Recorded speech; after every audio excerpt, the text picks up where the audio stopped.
أعوذ بالله من الشيطان الرجيم بسم الله الرحمن الرحيم قال اجعلني على خزائن الأرض إني حفيظ عليم وكذلك مكنا ليوسف في الأرض يتبوأ منها حيث يشاء نصيب برحمتنا من نشاء ولا نضيع أجر المحسنين ولأجر الآخرة خير للذين آمنوا وكانوا يتقون صدق الله العظيم قال اجعلني على خزائن الأرض حضرت یوسف علیہ السلام نے کہا کہ آپ مجھے ملک کے خزانوں کے انتظام پر مقرر کر دیجئے. انی حفیظ علیم، یقین رکھیے کہ مجھے حفاظت کرنا خوب آتا ہے اور میں اس کام کا پورا علم رکھتا ہوں.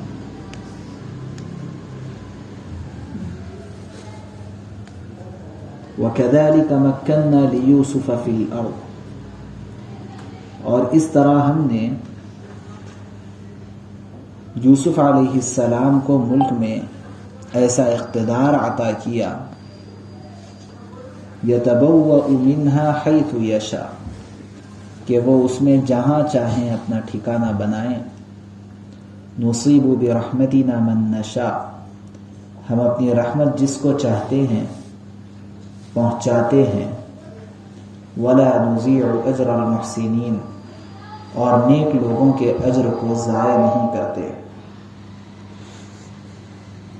وَلَأَجْرُ الْآخِرَةِ خَيْرٌ، اور آخرت کا جو اجر ہے وہ ان لوگوں کے لیے کہیں زیادہ بہتر ہے. لِلَّذِينَ آمَنُوا وَكَانُوا يَتَّقُونَ، جو ایمان لاتے اور تقوی پر کاربند رہتے ہیں.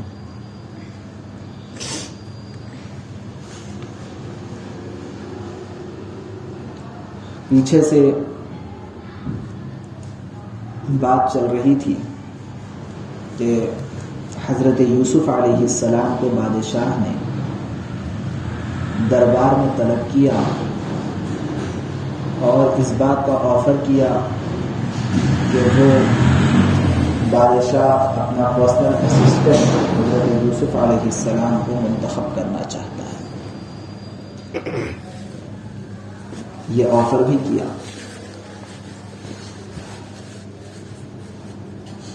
اس سلسلے میں ایک بات جو شاید گزشتہ تفسیر میں رہ گئی تھی وہ یہ ہے کہ اس وقت ملکی جو حالات چل رہے تھے ان حالات کے حساب سے بادشاہ یہ چاہتا تھا کہ جب ایک امانت دار دیانت دار شخص جس کے پاس ہمیں ان تمام حالات کا حل بھی ملتا ہے، جب یہ شخص ہمیں میسر ہو گیا حضرت یوسف علیہ السلام کی شکل میں، تو اب ہمیں بھی اس بات کا لحاظ رکھنا چاہیے کہ اپنے ملک و مملکت کے سلسلے میں ہم اس سے کیا فائدہ اٹھا سکتے ہیں. کیونکہ اس وقت کے حساب سے جتنے بادشاہ کے معاونین اور مددگار تھے ان کے حوالے سے اندازہ یہ ملتا ہے کہ وہ لوگ ملک کے مسائل کو نہیں سنبھال پا رہے تھے. بہت زیادہ کرپشن پورے ملک کے اندر چل رہا تھا، بہت زیادہ بددینی اور بہت زیادہ جو ہے نقصانات اور بے اعتمادی کی کیفیت حکومت کی طرف سے پورے ملک کے اندر پھیلی ہوئی تھی. یہ جو صورتحال تھی ملک کی، اس کی وجہ سے بادشاہ بہت فکر مند بھی تھا کہ یہ حالات کیسے تبدیل ہوں، کیونکہ جتنے سرکاری عہدیدار تھے وہ سب اس مرض کے اندر مبتلا ہو چکے تھے اور اس بات کی بظاہر کوئی امید نہیں تھی کہ اس مرض سے ان کو نکالا جائے اور نکال کر کے ملک کا نظام درست کیا جائے، اس کی بظاہر کوئی امید نہیں تھی سوائے اس کے کہ اللہ کی جانب سے کوئی غیبی نظام بنے۔ اور ہوتا ہے ایسے جیسے دنیا کے اندر جب بے دینی عروج پر پہنچ جاتی ہے تو اس کو حالات کو بدلنے کے لیے اللہ کا نظام ہے کہ انبیاء علیہم الصلاۃ والسلام کو اللہ دنیا میں بھیجتے ہیں۔ ایسے ہی دنیا کے اندر معاشی اور اقتصادی حالات جب بہت زیادہ خراب ہو جاتے ہیں اور ان حالات کی وجہ سے انسانوں کا جینا مشکل اور دوبھر ہونے لگتا ہے، تو ان حالات کو سدھارنے کے لیے بھی اللہ تبارک و تعالیٰ اپنا غیبی نظام چلاتے ہیں، اور بہت سی مرتبہ معجزاتی طور پر، کراماتی طور پر ایسی شخصیات جن کا دیندار، ایماندار اور اللہ کو ماننے والے ہونا کوئی ضروری نہیں ہے، لیکن ایسی شخصیات ابھرتی ہیں اور ایسے معاملات کو اپنے کنٹرول میں لے کر کے وہ پھر اس کو صحیح راستے کے اوپر ڈالتے ہیں۔ اس وقت دینی اعتبار سے بھی اور روحانی اعتبار سے بھی، معاشی اور اقتصادی اعتبار سے بھی پورا ملک مصر بہت زیادہ کرائسس کا شکار تھا۔ فوڈ کرائسس تو اپنی جگہ تھے ہی تھے، لیکن اس کے علاوہ ہر اعتبار سے ملک مصر میں ضرورت تھی۔ اللہ تبارک و تعالیٰ نے حضرت یوسف علیہ السلام کی شکل میں ایک گویا کہ مسیحا بھیجا مصریوں کے لیے کہ یوسف علیہ السلام مصر کو دینی اور روحانی اعتبار سے بھی بدلنے پر قادر تھے، اور معاشی اور اقتصادی اور سیاسی اعتبار سے بھی وہاں پر پورا ریولیوشن لانے پر آپ مکمل طور پر قادر تھے۔ اسی وجہ سے بادشاہ کو ضرورت پیش آئی تنہائی میں بات کرنے کی، کیونکہ یہ بات، یہ مشورہ، یہ میٹنگ جو چل رہی تھی وہ گویا کہ پورے سرکاری نظام کے خلاف چل رہی تھی، کہ اب جو ہمارا سرکاری نظام ہے، اس سرکاری نظام کو بازو رکھ کر کے ہم ایک دوسرا سرکاری نظام ڈیولپ کریں گے، گویا کہ یہ میٹنگ تھی۔ اس لیے قرآن پاک نے جو تعبیر استعمال فرمائی ہے وہ فرمائی استخلصہ لنفسی، یہ تعبیر استعمال فرمائی کہ میں انہیں اپنا خاص آدمی بنا کر کے رکھنا چاہتا ہوں، کیونکہ عمومی انداز میں اگر یہ میٹنگ ہوتی تو اندیشہ اس بات کا تھا کہ سارے لوگ اس کی مخالفت پر اتر آتے۔ اس لیے اللہ تبارک و تعالیٰ نے حضرت یوسف علیہ السلام کو اسی گائیڈ لائن کے اوپر، گویا کہ اسی طرز کے اوپر اللہ نے حضرت یوسف علیہ السلام کو تیار بھی کیا۔ تو بہرحال جب بات چیت ہو گئی تو بات چیت ہونے کے بعد اب پروموشن ہو گیا یوسف علیہ السلام کا، اور کہنے لگا بادشاہ فلما کلمہ قال انک اليوم لدینا مکین امین، کہ اب آپ کے اوپر پورا بھروسہ بھی کیا جائے گا اور ہمارے پاس آپ کا ایک بڑا مقام و مرتبہ بھی ہوگا۔ لیکن یہ بات تھی کہ اچانک پورے نظام کو ختم کر دینا اور سارے لوگوں کو اپنے اپنے عہدوں پر سے ہٹا دینا، اور بادشاہ نے یہ کہا تھا کہ میں اب صرف برائے نام سلطنت پر رہوں گا، تخت نشین رہوں گا، پورے اختیارات تمہارے حوالے رہیں گے۔ گویا کہ بادشاہ نے حضرت یوسف علیہ السلام کو عزیز مصر کی جگہ دینا چاہا۔ دو روایات ہیں، ایک روایت یہ ہے کہ اس وقت تک عزیز مصر کا انتقال ہو چکا تھا، اس وجہ سے بادشاہ عزیز مصر کی جگہ دینا چاہتا تھا۔ دوسرے یہ ہے کہ انتقال نہیں ہوا تھا لیکن بادشاہ عزیز مصر کی جگہ دینا چاہتا تھا، لیکن یوسف علیہ السلام نے یہ کہہ کر کے قبول نہیں کیا کہ عزیز مصر کا تو میرے اوپر اتنا بڑا احسان ہے کہ پوری زندگی ان کے گھر میں گزر گئی، میری پورا بچپن اور پوری جوانی ان کے گھر میں گزری ہے، لہٰذا ان کو میں سیٹ پر سے ہٹا کر کے کیسے سیٹ پر بیٹھوں گا۔ تو یہ دو روایات یہاں پر ہیں، لیکن جو کچھ بھی ہو یوسف علیہ السلام نے یہ پیشکش کی کہ میں وزیر اعظم کے عہدے کو تو قبول نہیں کروں گا، البتہ میں اس سے نیچے کا ایک عہدہ یعنی خزانوں کی مالکیت یعنی خزانوں کو سنبھالنے کا عہدہ قبول کروں گا، وزیر فائنانس بن جاؤں گا۔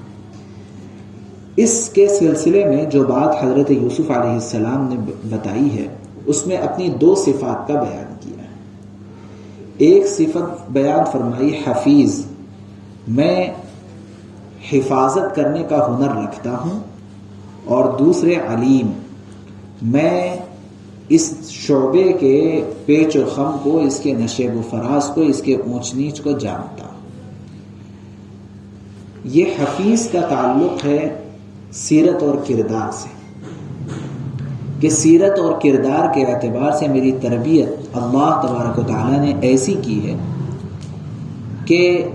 دیانتداری کے خلاف اور خزانوں کے اندر خیانت کرنے کے حوالے سے آپ میرے اوپر پورا بھروسہ کر سکتے ہیں کہ میں ذرے برابر بھی خیانت نہیں کروں گا، پوری حفاظت کا انتظام میں کروں گا۔ دوسرا علیم کا تعلق ہے اس شعبے کو پروفیشنل انداز میں لے کر کے چلنے کی جو ضرورت پیش آتی ہے اس سے اس کا تعلق ہے، کہ اب یہ پورے نظام کو صحیح طریقے سے کیسے ہم لے کر کے چلیں گے، اس کا ہنر اور علم مجھے۔ یہاں مفسرین کا کہنا یہ ہے کہ دراصل کسی بھی زمانے میں جو اللہ نے یہاں پر خصوصیت سے اس کو ذکر کیا ہے، اس کی وجہ یہ ہے کہ کسی بھی زمانے میں کوئی بھی بڑے عہدے کو لے کر کے چلنے کے لیے یہ اندرونی اور بیرونی صفات کا ہونا بندے کے اندر ضروری ہے، کہ اگر ہم کسی کو کوئی بڑا عہدہ دینا چاہتے ہیں، سب سے پہلی بات یہ ہے کہ اس عہدے کے سلسلے میں ان کے دل میں اور ان کے سیرت اور کردار کا کیا لحاظ ہے، کہ کہیں ایسا تو نہیں ہے کہ عہدہ مل جانے کے بعد غرور اور تکبر ان کے اندر پنپ جائے، عہدے کا ناجائز استعمال کرنا شروع کر دیں، عہدہ مل جانے کے بعد پھر یہ آبے سے باہر ہو جائیں، عہدہ مل جانے کے بعد دھوکہ دہی کا نظام ان کے اندر آ جائے، اور عہدہ مل جانے کے بعد جھوٹ موٹ شروع ہو جائے۔ یہ عہدہ دینے کے لیے بنیادی طور پر جو سب سے پہلی ضرورت ہوتی ہے وہ سیرت اور کردار کی درستگی ہے۔ اس سلسلے میں حضرت یوسف علیہ السلام نے فرمایا کہ سیرت اور کردار کی درستگی کے لحاظ سے میرے اوپر بھروسہ کیا جا سکتا ہے اور میں اپنے آپ کو اس سلسلے میں پیش کر سکتا ہوں۔ اور دوسری جو ضرورت پیش آتی ہے کوئی بھی عہدہ دینے کے لیے کہ اس کام کو پروفیشنل انداز میں کیسے انجام دیا جا سکتا ہے، اس بات کی پوری جانکاری ہونا۔ ان دونوں میں سے کسی ایک چیز کی بھی کمی ہوتی ہے تو پھر وہ عہدے کا استیصال ہوتا ہے، اس عہدے کا ناجائز استعمال ہوتا ہے، یا تو عہدے دار اس کا ناجائز استعمال کرے گا، یا اس عہدے سے پبلک کو جو فائدہ ہونا چاہیے تھا پبلک کو وہ فائدہ نہیں ہو سکتا۔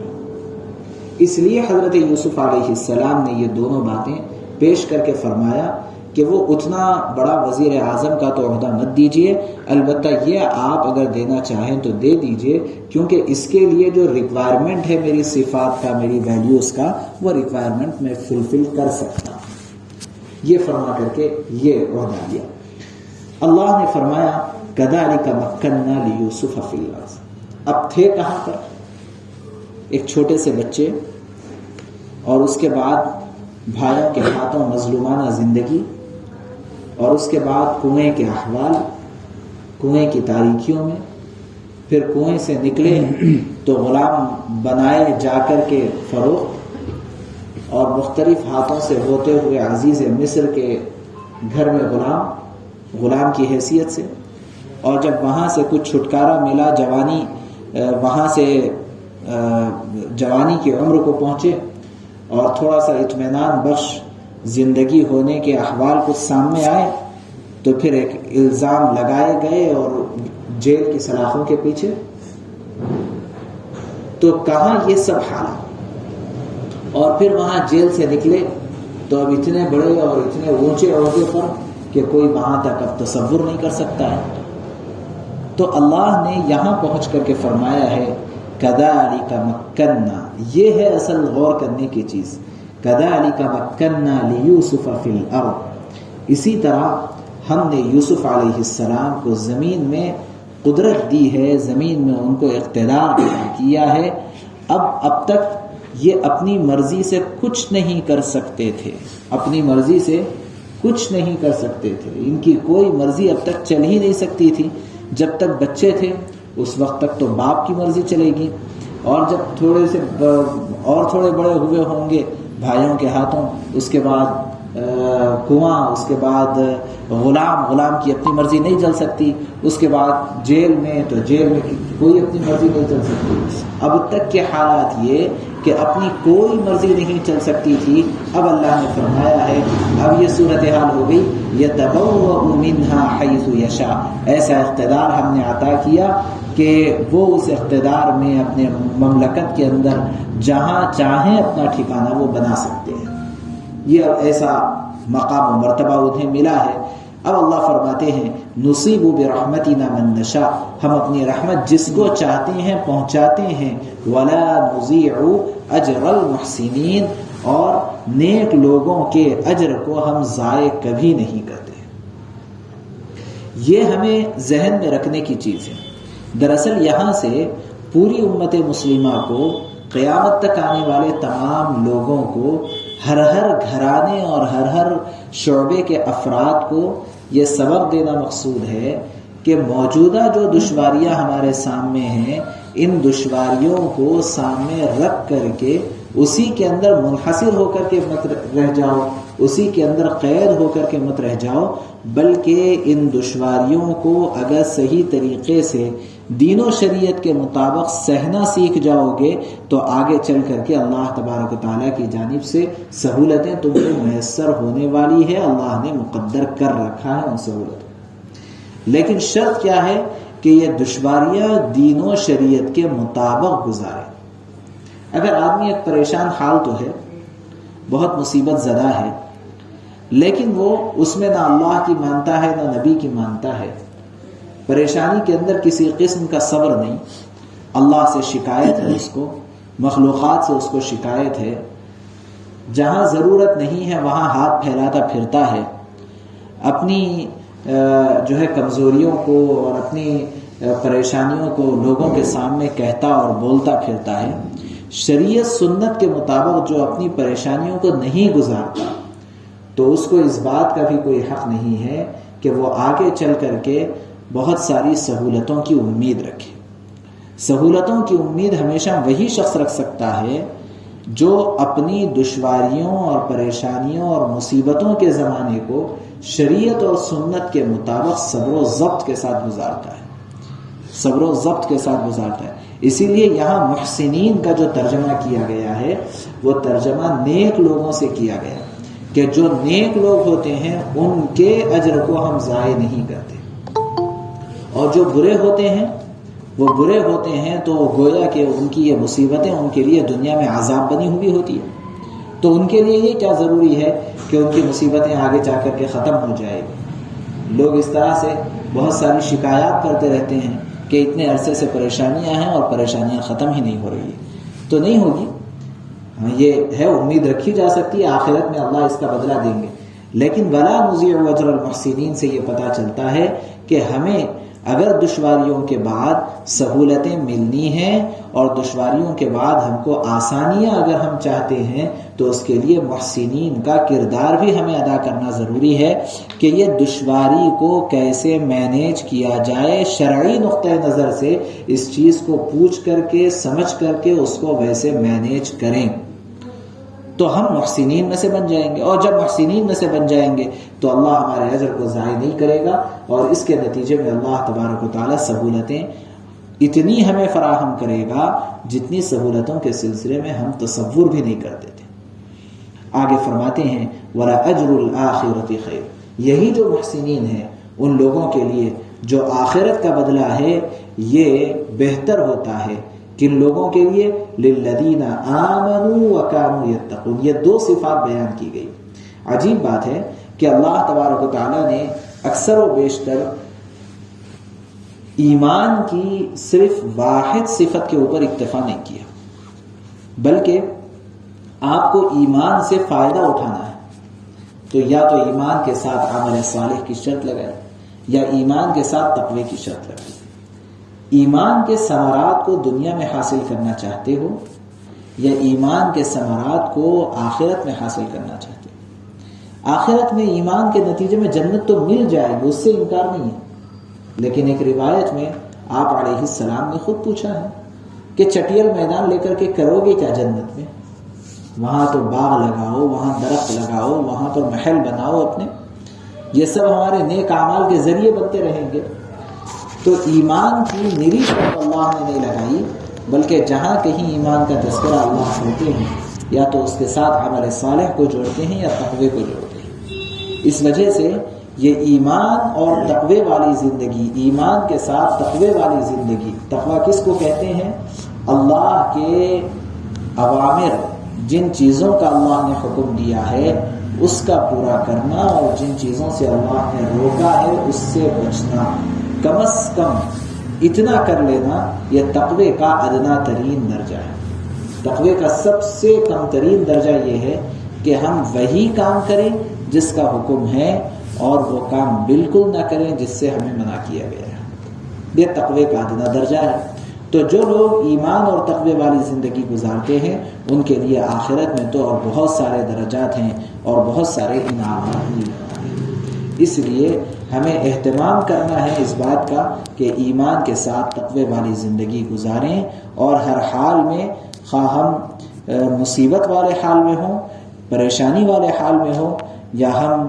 سکون اور آرام کے حال میں ہوں، محسنین کا کردار ادا کریں اور نیک لوگ بن کر کے رہیں، تو اللہ تبارک و تعالی ہمارے اجر کو ضائع نہیں کریں گے۔ سبحان اللہ۔